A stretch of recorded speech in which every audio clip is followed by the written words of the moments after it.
నేను ఆల్మోస్ట్ ఇంటర్వ్యూలు ఎందుకు ఇవ్వనంటే నా వీణ గురించి ఏదైనా ఇన్ఫర్మేటివ్ గా ఉంటే ఓకే కానీ అంటే నాకు అది సూట్ కావు. మిగిలినవన్నీ ఏంటో ఏంటో వేరే వేరేవన్నీ అడిగి దాంట్లో నేనేదో మాట్లాడి అది కాంట్రవర్సీలు అయ్యి ఎత్తుకొచ్చింది రచ్చ. సో ఇప్పుడు నువ్వు అన్న దాంట్లో నాకు నచ్చింది ఏంటంటే అసలు వీణ గురించి ఎందుకు వచ్చారు ఇవన్నీ తెలుసుకోవాలన్నావు చూడు, అది నాకు చాలా బాగా నచ్చింది. నువ్వు అడుగు చెప్తాను.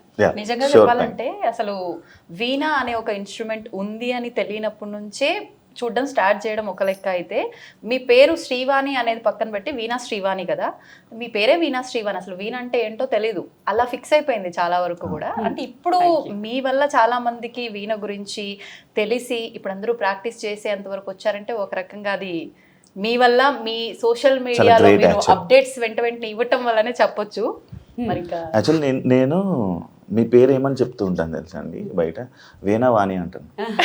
చాలా మంది వీణానే అనేస్తారు, వాణి ఇంకా యాడ్ చేసిన వీణా వాణి గారు అని పిలుస్తా. అండ్ ముందుగా కంగ్రాచులేషన్స్. దేనికి? కార్ కొన్నారు కదా, బాయ్ అనిపించుకున్నావు. వీణ నుంచి కార్కి వెళ్ళావా? అంటే ఫస్ట్ అక్కడి నుంచి ఏదైనా ఒక మంచి జరిగినప్పుడు దానికి చెప్పాలి కదా. నాకు కార్ కొన్నందుకు కంగ్రాచులేషన్స్ చెప్పకు, మా ఆయన నాకు రీసెంట్ గా సైకిల్ కొన్నారు, దానికి చెప్పు.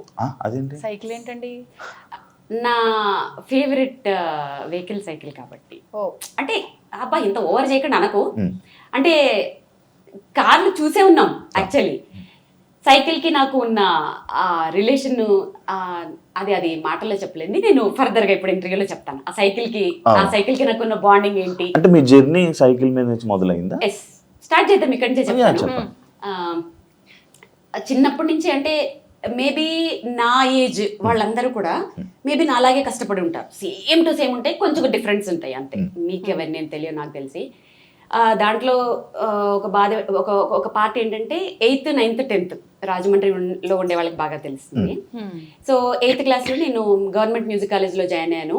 అందరికంటే చిన్న నేనే అక్కడ. అప్పుడు ఏజ్ లిమిట్ లేదు, మరి ఇప్పుడు ఉందో లేదో తెలియదు. చిన్న అంటే ఎంత?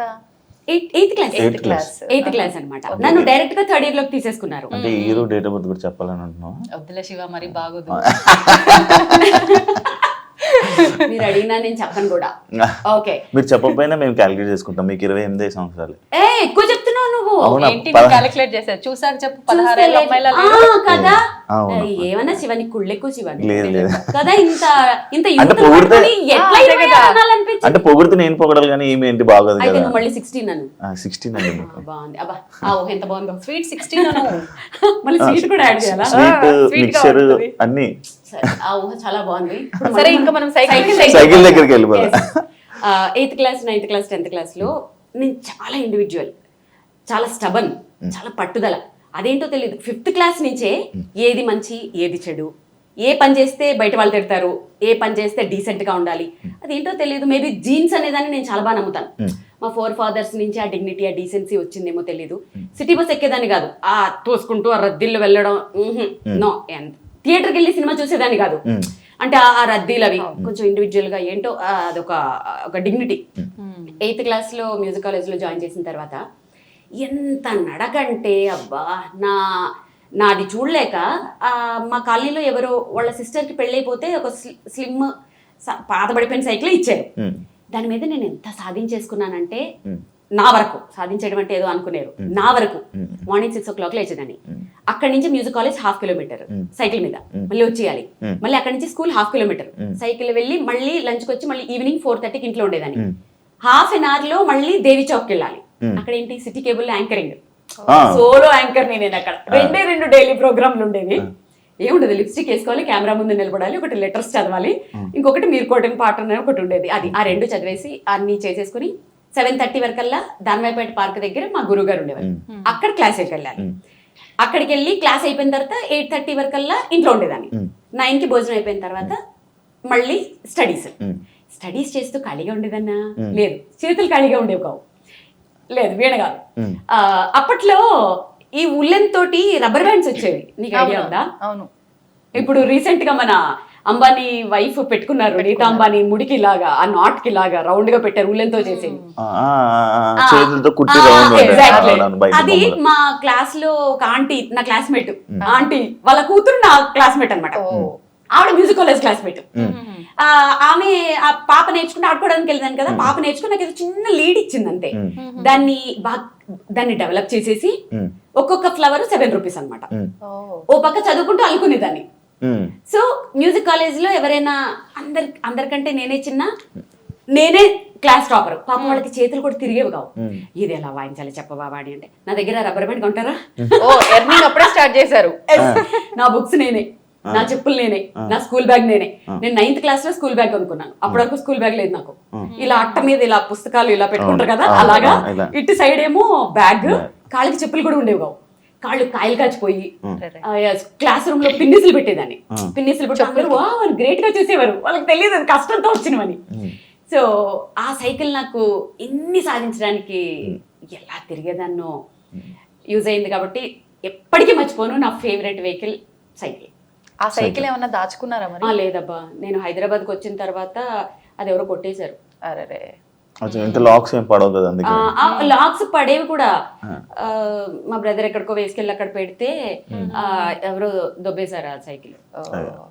ఓకే, అంటే మీరు ఇప్పుడు ఇంత సక్సెస్ అయిపోయారు కదా, ఎప్పుడైనా అంటే ఇప్పుడు మళ్ళీ మాకు తెలిసి చాలా సక్సెస్ అయ్యారు. ఎందుకంటే మిమ్మల్ని చూసి ఇంకా చాలా మంది స్టూడెంట్స్ వీణ నేర్చుకోవాలి, ఇలా మనం కూడా అందరికి జనాలకి చూపించాలి, స్టేజ్ మీద పెర్ఫామ్ చేయాలని చాలా మంది వెయిట్ చేస్తూ ఉంటారు. అది ఓన్లీ బికాస్ ఆఫ్ మిమ్మల్ని చూసి. అంటే ఇంత సక్సెస్ అయిన తర్వాత మీ ఓల్డ్ డేస్ని ఇప్పుడు మేము వచ్చి ఒక హోస్ట్గా వచ్చి అడిగితే గుర్తు తెచ్చుకుంటున్నారా, లేక మీకు ఎప్పుడు గుర్తు ఉంటుందా? ఏం అడిగినావు శివ? నాకు ఓల్డ్ డేస్ గుర్తు చేసుకున్నా షేర్ చేసుకోవడానికి ఎవరు ఉంటారు? నా పనిలో నేను ఉంటాను కదా. సో ఇవి షేర్ చేయాలి అని ఎప్పుడు అనుకుంటూ ఉంటాను. చాలా బాగా అడిగావు. ఇప్పుడు మీరు అడగటం వల్ల కదా ఇవన్నీ చెప్పాను. లేకపోతే అందరూ ఏమనుకుంటారు, ఇప్పుడు నువ్వు కంగ్రాట్స్ చెప్పావు, ఆవిడకేంటి రేంజ్ రోవర్ కార్లో తిరుగుతుంది అది ఇది అనుకుంటారు. కానీ అసలు ఆ పడ్డ కష్టం ఇంకా చాలా క్రిస్ప్గా చెప్పేశాను. కానీ యూనిఫామ్ కూడా ఉండకపోయేది శివ. అంటే మా చెల్లిది వేసుకునేదాన్ని అనమాట, చిన్న స్కర్ట్. మా చెల్లిది నాకు ఎంత వస్తుంది, అది ఇక్కడికి పొట్టుకుండేది. ఇక్కడ ఎలాస్టిక్ కూడా ఉండేది కదా, అక్కడ ఒక పిన్నీస్ ఉండేది, పిన్నీస్ పెట్టేదాన్ని. కింద చాక్ పీస్ పడిపోతే టీచర్ ఇవ్వమంటే ఒంగోలంటే కష్టం, పిన్నీస్ ఊడిపోతుందో, చాలా రకాలు. ఎంత కష్టంతోటి ఇక్కడికి వచ్చానంటే అందుకని ఇప్పుడు కంటే కూడా నాకు ఆ ఓల్డెన్ డేస్ అవి చాలా ఇదనిపిస్తాయి, గుర్తొస్తూ ఉంటాయి కదా బాగా. ఎలాంటి సిచ్యువేషన్లో గుర్తొస్తుంది నార్మల్గా మీకు? నేను ఏదైనా కొంచెం ఇప్పుడు ఒక మంచి ప్రోగ్రామ్ చేసిన, ఎవరైనా నన్ను అప్రిషియేట్ చేసిన, ఇప్పుడు ఒక సైకిల్ కొనుక్కున్నాను, ఆ సైకిల్ కొనుక్కున్నప్పుడల్లా అవి గుర్తొస్తుంటాయి.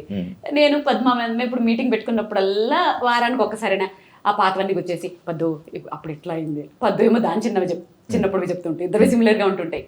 సో నేను ఖచ్చితంగా మర్చిపోను, గుర్తు చేసుకుంటూనే ఉంటాను. అది ఎందుకు హ్యాపీ అనిపిస్తుంది. ఇప్పటికి గుర్తు చేసుకుంటే మళ్ళీ కళ్ళల్లో నీళ్ళు తిరగడం లాగా. కానీ బాల్యం అంటే చాలా భయము, కళ్ళల్లో నీళ్లు తిరగడం కాదు. బాల్యం అంటే అందరికి చాలా ఇదంటారు కదా, అమ్మో నాకు బాల్యం అంటే ఎంత భయం అంటే, ఇప్పుడు చచ్చిపోవాలంటే ఒక భయం ఏంటి తెలుసా, అందరూ మళ్ళీ పుడతారు అంటారు కదా. బాబాయ్ మళ్ళీ పుడితే అలాంటి బాల్యం వస్తే ఎలా అంటే, బాల్యంలో ప్లస్లు కూడా ఉన్నాయి. అంటే ఇప్పుడు నేను వీణ నేర్చుకున్నాను, వీణ ఇప్పుడు ఉపయోగపడింది.